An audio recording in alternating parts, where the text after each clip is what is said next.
Once known as Anton's Holding Queen, and a powerful damage dealer in itself, Dark Templar fell into obscurity for some time during late 86 into 90 cap. In 95 and 100 cap, itemization and a later buff allowed it to rise and gain prominence once again as a powerful synergy and utility dealer. Perma holding might not be DT's gimmick anymore, but it shines as both powerful DPS and burst when optimized right. This video will seek to introduce you to and help you decide, do you want to play Dark Templar? Dark Templar is a non-shadow locked magical percentage DPS that provides team damage reduction while constantly safely repositioning and using its wide AoEs to bombard enemies from a safe distance. Played correctly, DT is a safe and easy to play DPS that can adapt to and take advantage of most situations, including failures. Played incorrectly, DT players will find that the class is punished with a low defensive pool outside of its damage reduction skills, or be caught out in its longer animations due to pure positioning.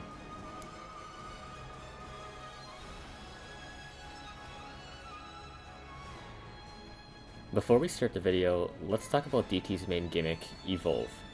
Evolve is a run-of-the-mill damage passive, but it has an ammo function that absorbs enemy souls as you deal damage with various skills.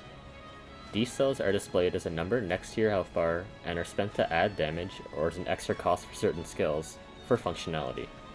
You can generally ignore this passive. It's very seldom that you're going to have a soul problem. We're not going to focus on that here.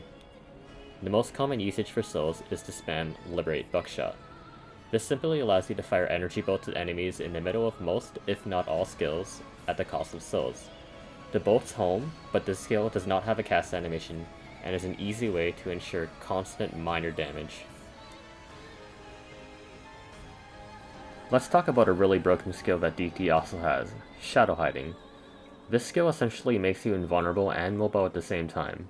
In extra skill levels increases its duration by about 0.25 seconds.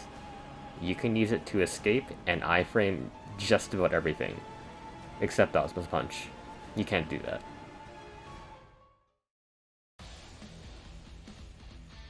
On a base Dark Templar, her later skills can pack a punch and target a wide area, but her lower level skills might not be as appealing.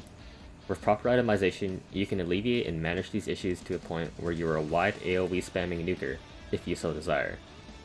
Let's go into the lesser of her main damage skills. There's two to note here, Black Mirror and Liberate Madness.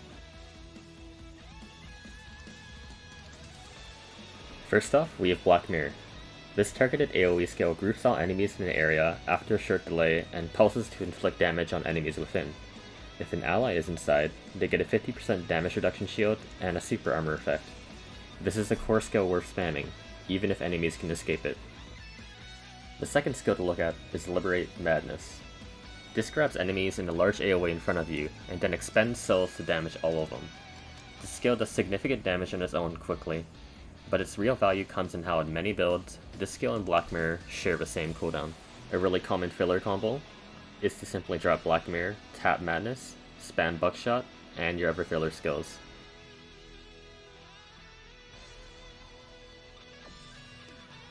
Moving on to our core damage skills, we'll start with the most famous, Destroyer.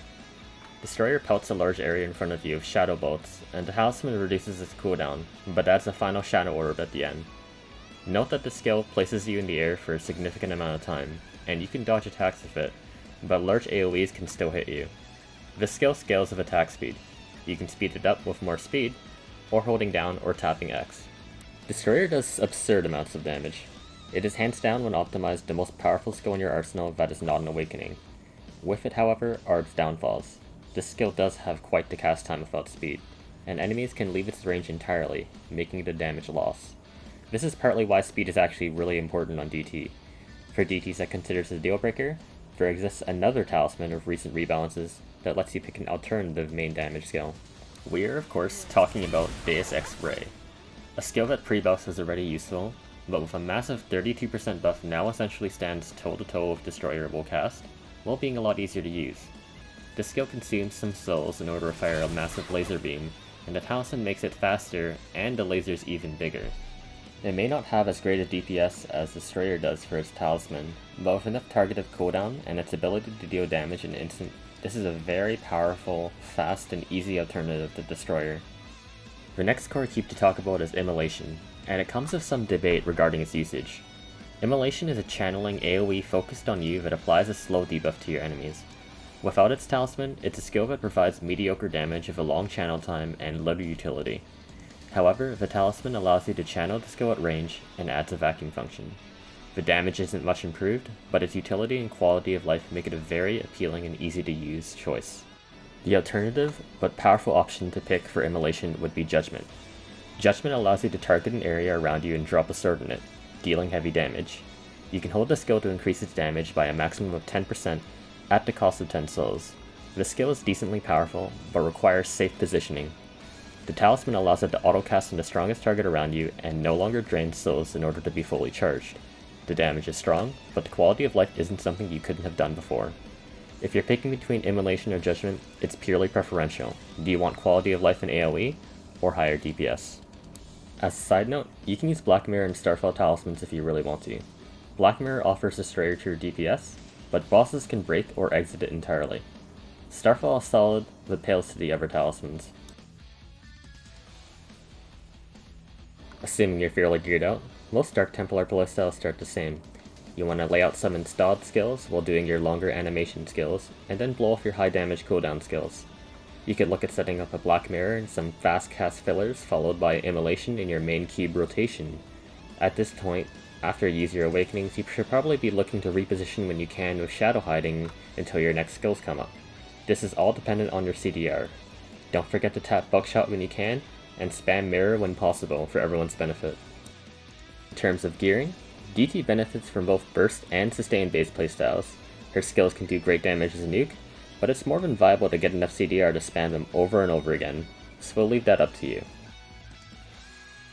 After its recent buffs, DT stands out as a really solid DPS that's able to adapt to most situations when played correctly. If you think it feels clunky, grab the Talismans and slap on some speed. You'll feel a lot better. I hope you have fun if you decide to try out this class.